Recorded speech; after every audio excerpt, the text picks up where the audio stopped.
Beautiful place. We all live on it. We all know it. But how is it arranged?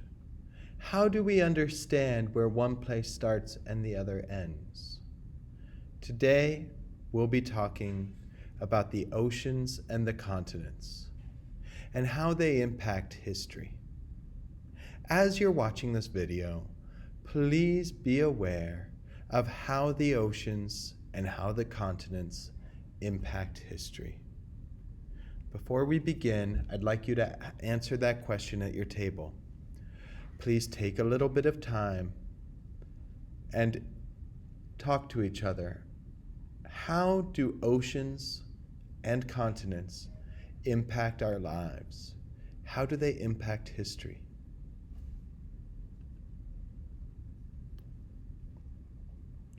The first thing we need to do is understand what continents and oceans are. It's very easy. If it's land, it's a continent. If it's water, it's an ocean.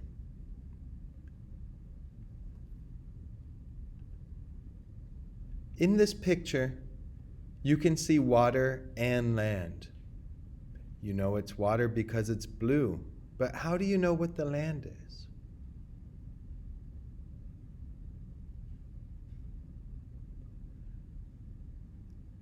How many continents do you see on this picture of the Earth? How many oceans do you see? And how do you know where one ocean starts and one ocean ends? How do you know where one continent starts and one continent ends? The world has 7 continents, which you will need to write down: North America, South America, Europe, Africa, Asia, and Australia. Antarctica is at the bottom.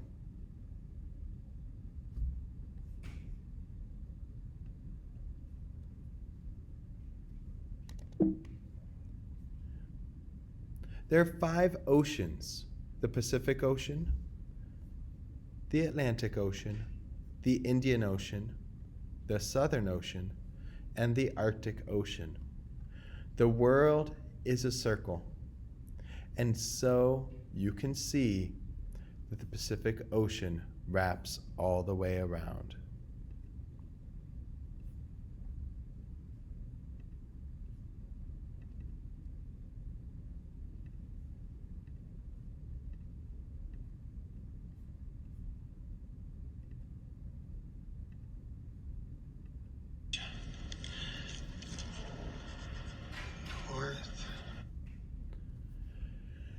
As I'm writing these continents on my map, I invite you to write them on yours.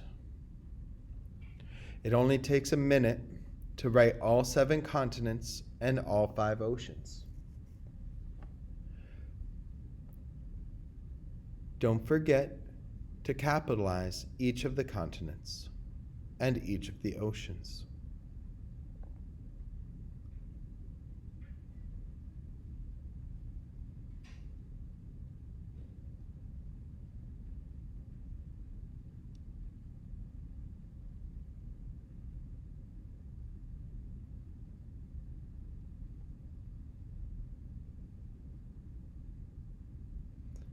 And the last one, Pacific, one more time. Great job. As we work through these PowerPoint presentation and these videos, it's important to take notes. So your notes page should look like this.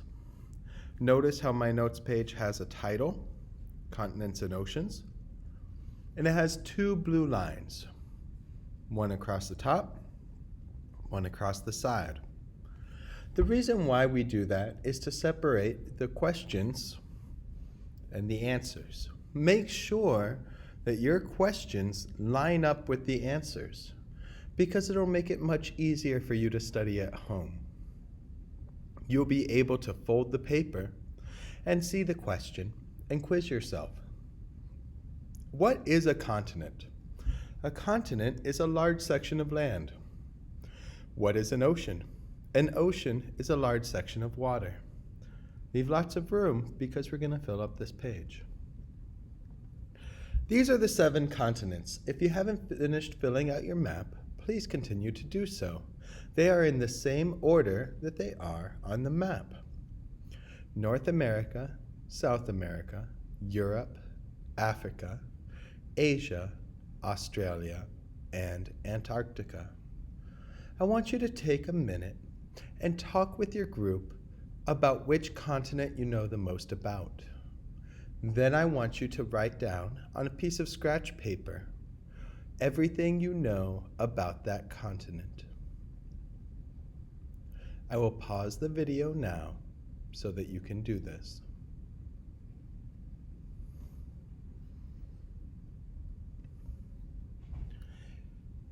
Great job. In our notes, we're going to write the 7 continents: North America, South America, Europe, Africa, Asia, Australia, and Antarctica.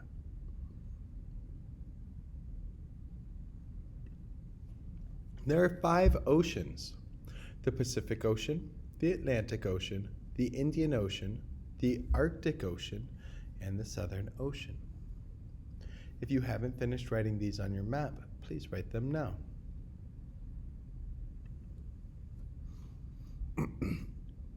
We need to put the 5 oceans in our notes so that we can easily find them. They are the Pacific Ocean, the Atlantic Ocean, the Indian Ocean, the Arctic Ocean, and the Southern Ocean. For our class, only 3 continents and 2 oceans are important: North America, Europe, Africa, the Pacific Ocean, and the Atlantic Ocean. I want you to talk amongst yourselves and tell me, why are these the most important? What do these continents and oceans have to do with U.S. history? I'll pause the video while you think about it.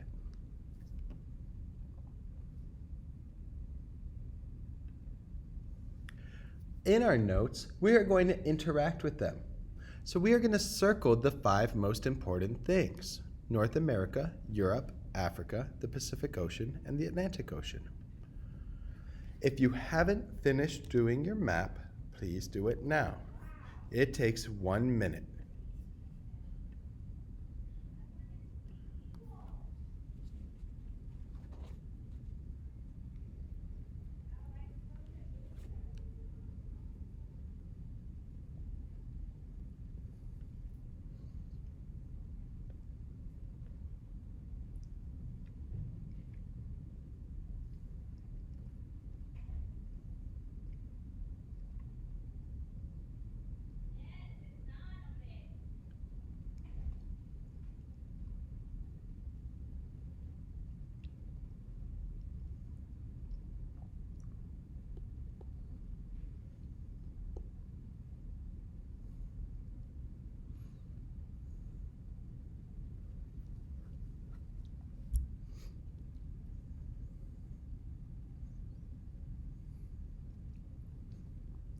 As you can see, writing these 14 words is really not that hard.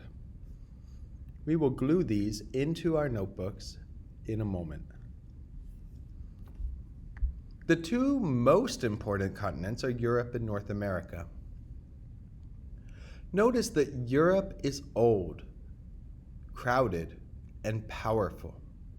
You can remember it by thinking of cops.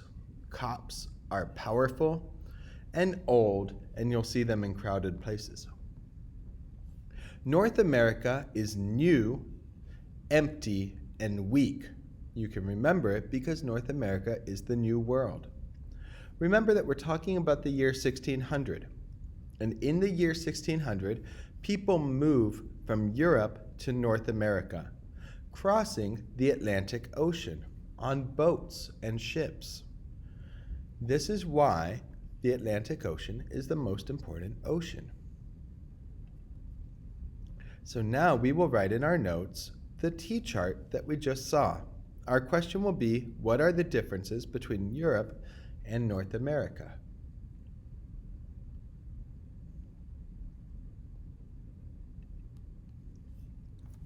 Another thing between Europe and North America is the Columbian Exchange. The Columbian Exchange is when plants, people, and animals move between Europe and North America. It doesn't say it, but also very important is disease.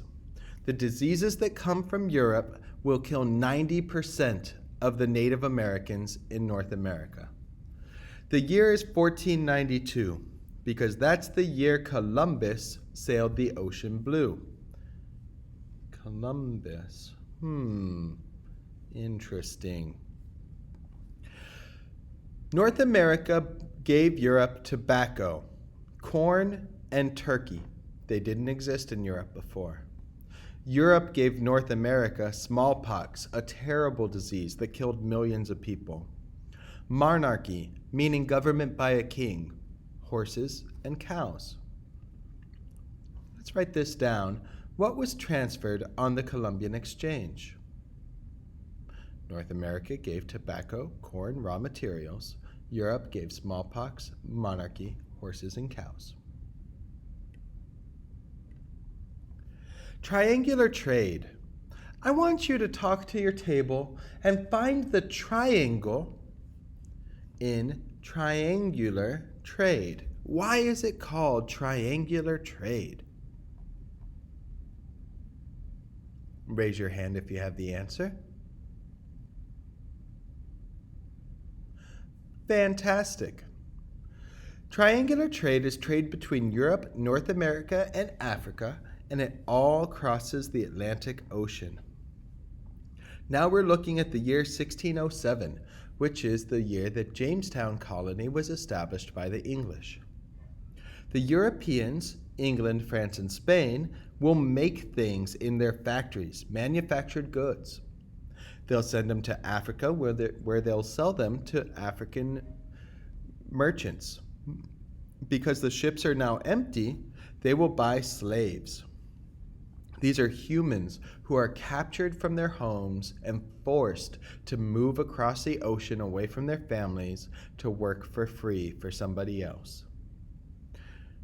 They're transported to North America where they're sold to work on plantations, and the North Americans supply raw materials such as lumber, cotton, indigo, and metals to Europe for manufactured goods.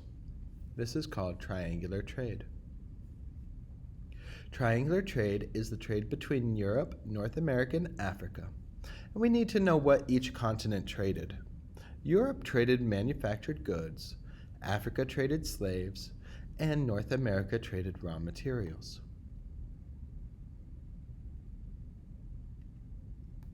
And the final question, how do the continents and oceans affect U.S. history? Please take out a blank sheet of paper and write for me a paragraph describing how continents and oceans affect U.S. history. Great job.